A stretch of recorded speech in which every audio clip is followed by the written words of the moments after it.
A disabled veteran lost everything then. A German shepherd appeared and performed.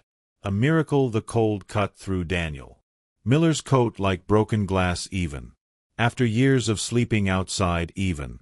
After learning how to wrap socks around fingers and newspaper around legs, the winter still hurt. He sat alone by a dying fire in the corner of a public park, his wheelchair half sunk into the mud, a thin thermal blanket draped over what was left of his legs, one gone below the knee, the other barely strong enough to move him forward. His hands trembled, not just from the cold but from the weight of the silence. Daniel was a decorated soldier, once a proud handler in the United States Army K-9 unit. Afghanistan had taken his leg. America had taken the rest. Post-traumatic stress disorder hollowed out what remained, left him shouting at shadows and sleeping with one eye open beneath a tarp. Family stopped calling. Years ago the VA lost his paperwork. Twice then the rent was due. Now he was here, just another ghost haunting the edge of the city. It was past midnight. His breath curled in the air like smoke, disappearing fast. The last can of food was gone. The propane had run out, and inside his coat pocket was a folded letter written with a borrowed pen on the back of a grocery receipt, a goodbye. Daniel took it out, smoothed it flat. Read it once. He had not cried when he lost his leg, not when they pulled his partner's body out of a crater in Kandahar, but now in the dark with frost on his beard and the smell of smoke fading. The tears came quiet, steady. He folded the note and placed it gently on his lap. Then he reached down and locked the brakes on his chair. Slowly, methodically, he began to wheel himself toward the bridge, and then he heard it, a low, ragged sound, not quite a bark, more like a moan. Daniel froze. He turned, squinting toward the alley behind the dumpsters. The sound came again, closer.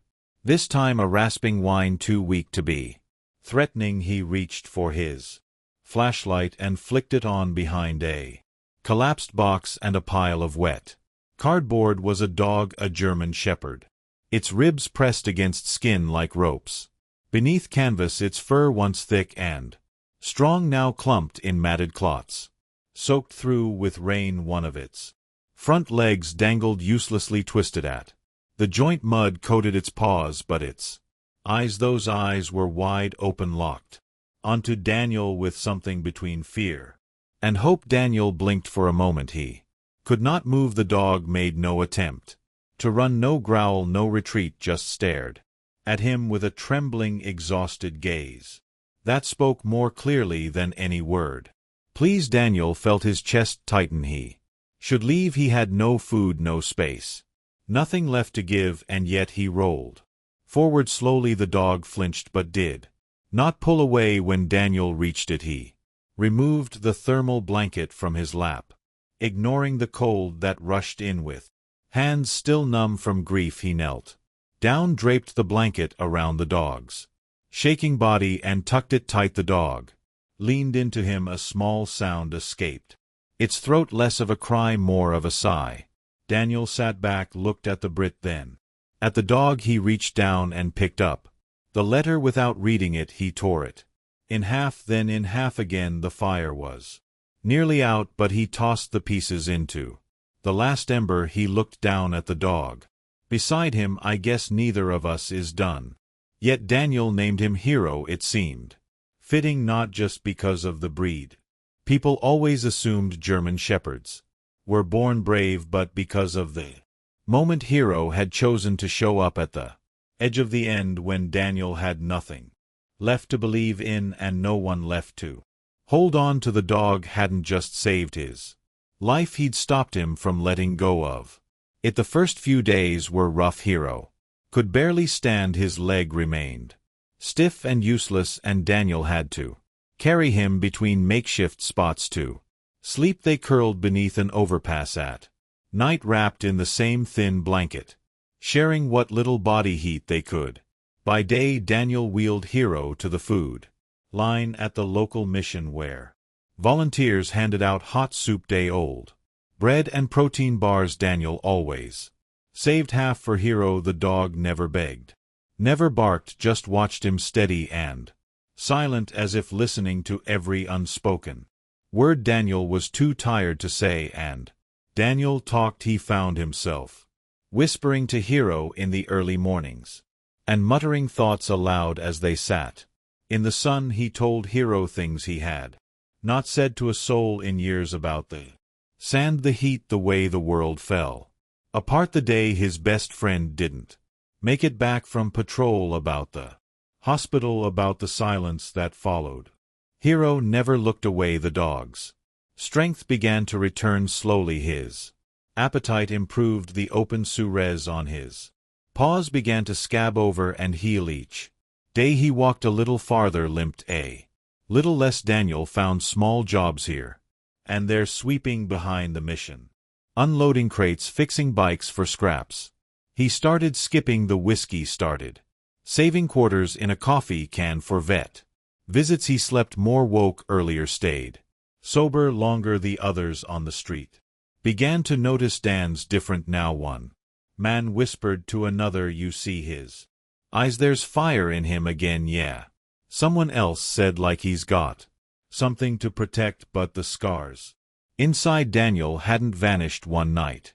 The darkness crept in again without warning, like it always did. He jolted awake to the echo of a mortar blast that existed only in memory. Sweat soaked his shirt. His breathing was shallow, fast choking him. His eyes darted around the space beneath the bridge, not seeing present-day cement and rusted fences, but dust, blood, fire. His chest tightened. He slammed a fist against the wall, growling, trying to push it all away. He didn't see Hero move, but he felt him, a gentle weight against his chest, a warm presence.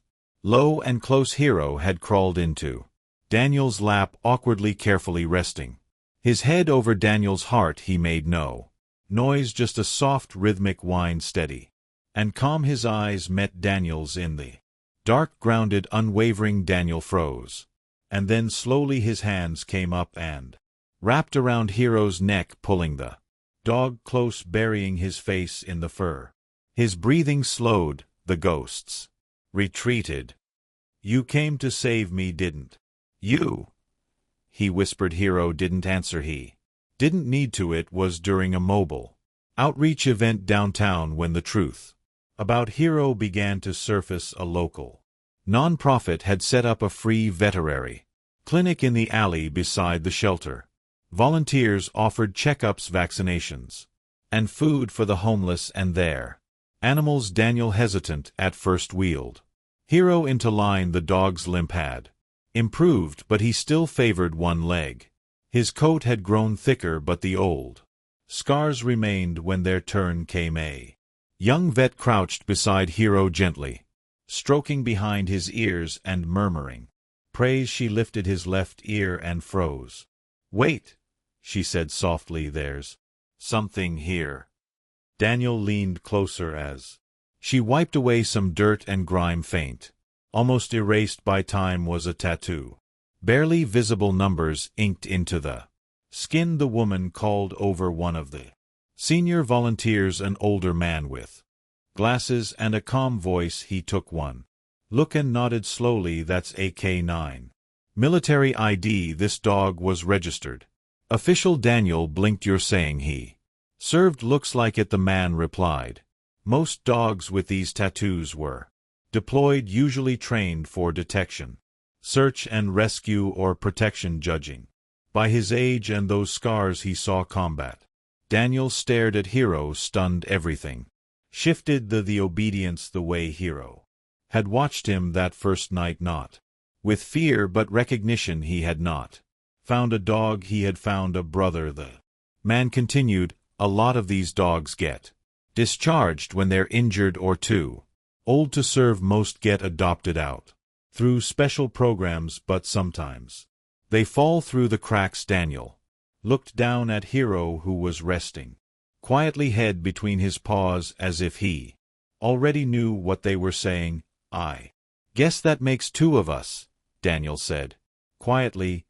"Used up, sent home, forgotten." That night back at camp, Daniel sat beside Hero and dug into the recesses of memory, years of commands, routines, signals he thought he had buried. He lifted his hand and made a short, sharp motion. Hero sat immediately. Daniel raised 2 fingers, palm out. Hero dropped to his belly without hesitation. Daniel blinked hard, emotions clenching his chest. He reached for the cane beside his chair. It had taken weeks to get up the strength, but tonight was different. Tonight he had a reason. With Hero watching, Daniel shifted from the wheelchair onto one good foot, wincing, balancing with effort. His prosthetic groaned under the weight. Slowly, shakily, he rose. Hero, he said. He made a small, precise hand gesture, one used in combat zones between handler and dog to signal advance in form. Arrow moved immediately, stepping to Daniel's left, eyes forward, body tense but proud. Together they took a step, then another, one slow lap through the alley behind the mission. Daniel smiled through the pain. Hero's tail flicked once, then again. The rhythm returned. No words were spoken, but something had shifted for the first time in years. Daniel felt like a soldier again, and Hero. He was no longer just a stray with a limp. He was a warrior, rediscovering his mission, and they were back on patrol side by side. It was a clear morning in early spring, the kind that tricked you into thinking winter had finally loosened its grip. Daniel was out early as usual, wheeling himself along the sidewalk near the old train depot. The routine gave him purpose, a short loop around the neighborhood before the streets filled and the city got too loud. Hero trotted beside him, ever vigilant, never straying far from Daniel's side. They had just passed the edge of the parking lot when it hit Daniel's vision. Blurred, a wave of dizziness swept through him, sharp and sudden. His hand missed the wheel. The next moment he slumped forward, his head hit the pavement with a dull, sickening thud. The wheelchair tipped sideways and skidded to a stop against the curb. Daniel lay crumpled on the ground, unmoving. There were no crowd, no one nearby, just a quiet street, a few parked cars, and the sound of city traffic blocks away. Hero froze at first, sniffed Daniel's face, nudged his arm. Nothing. Then the dog's head snapped up, something switched inside him. He bolted toward the streetcars, swerved, a driver honked. Hero stood in the middle of the lane, barking with everything he had. His voice was rough, hoarse from years of silence, but now it rang out with purpose. A man walking toward the bus stop glanced over. Confused, Hero ran toward him, grabbed the sleeve of his coat gently but firmly and tugged, then released, barked again, turned back toward where Daniel lay. The man followed, then another. Within minutes, a small group had gathered. One woman knelt beside Daniel and checked his pulse. He's breathing, but his head's bleeding. We need to call 911. The man who had followed Hero nodded.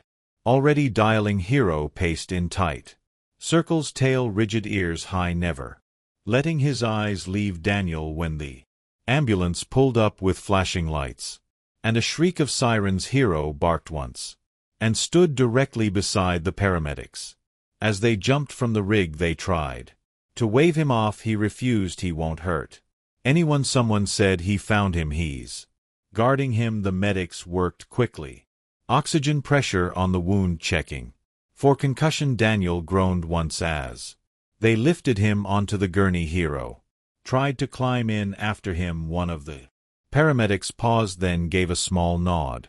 He can ride up front. They loaded Daniel into the ambulance. Hero leapt in, settling by the door where he could see Daniel's face. He did not move, not when they started, and not when they wrapped the wound. He just watched. By that afternoon, the security footage from a nearby storefront had made its way online. The clip showed everything: Daniel's fall, Hero's frantic sprint into the street, the moment he grabbed the man's sleeve and barked. The caption beneath the video read, "Stray war dog saves disabled veteran's life." Within Ours it spread like wildfire comments. Flooded in, give that dog a medal, he's not just loyal, he's trained. He knew. Someone find them a home. The local news station aired the story that evening. The reporter stood beside the hospital with Hero sitting calmly at her feet, eyes still scanning the doors as if waiting for permission to stand down. Sometimes heroes wear uniforms, she said, and sometimes they wear fur. The video of Hero's rescue and the quiet power of his loyalty reached millions within days. News anchors across the country called it a modern miracle. People were moved, not just by the dramatic save but by the story behind it. A homeless veteran, forgotten by the system, and a discarded war dog who had never stopped believing in his mission. The story struck a nerve. A national veteran support group launched a fundraising campaign titled Home for a Hero and His Hero. Within 72 hours they raised over $400,000, enough for a modest home, full medical care for Daniel, ongoing treatment for Hero's leg, and a little extra for dignity: new clothes, warm meals. A future Daniel, overwhelmed and deeply humbled, took none of it for granted. We're not a charity case, he said in an interview, we're a comeback story. Hero, now fully recovered, walked with a slight limp but carried himself with unmistakable purpose. He wore his new service vest proudly, complete with a stitched badge that read, Combat Veteran, K9 Retired. The National Hero Dog Medal ceremony was held at the Capitol lawn in front of hundreds. Medal of Honor recipients, retired generals, families of the fallen, all came to see the dog who had never left his soldier behind. Hero trotted across the stage with his usual quiet dignity, tails still head high. He sat beside Daniel, who now stood straighter, eyes no longer burdened by despair. A hush fell as he approached the microphone. I lost everything, Daniel said, voice rough but steady. My leg, my pride, my will to live. I had given up on myself, on people, on the world, but then Hero showed up and gave me all of it back. He paused, resting a hand gently on the dog's head. He did not ask for anything, he just stayed. He reminded me what loyalty looks like, what service really means. He made me remember who I was and who I could be again. The crowd stood as one, applause thundered through the lawn. Some wept openly, others saluted. Hero simply leaned against Daniel's leg, as if to say, it's okay, I've got you. In the months that followed, Daniel became a passionate advocate for both disabled veterans and retired service animals. He spoke at schools, veteran events, animal rescue fundraisers, anywhere that stories needed to be told. He and Hero were inseparable, two souls who had seen too much, lost too much, but found enough in each other to start again. The final image was simple. Daniel sat in a rocking chair on the porch of their new home, a book open in his lap. Hero lay curled beside him, head resting peacefully on Daniel's leg. A warm amber light bathed the porch as the sun dipped low behind the trees. No noise, no metals, no speeches, just peace, and in white letters across the screen the final words appeared. Sometimes the only one who can save a soldier is another one who never stopped serving. Thank you for watching this unforgettable story of courage, redemption, and the unbreakable bond between two soldiers, one on two legs, the other on four. Daniel and Hero reminded us that sometimes hope arrives quietly in the form of fur, loyalty, and eyes that still believe even after the world has stopped looking. Their journey was not just about survival, it was about healing, about purpose, and about never giving up on someone who simply needs one more chance. If this story touched your heart, if it reminded you of the power of second chances and the silent strength of our animal companions, subscribe to Amazing Paw Stories for more true emotional stories like this one. Real heroes, real animals, and real Moments that move the soul. Tap the like button, leave a comment to share your thoughts, and share this video with someone who still believes in miracles. With Paws at Amazing Paw Stories, we tell the stories that matter, the ones that leave paw prints on your heart. We'll see you in the next story.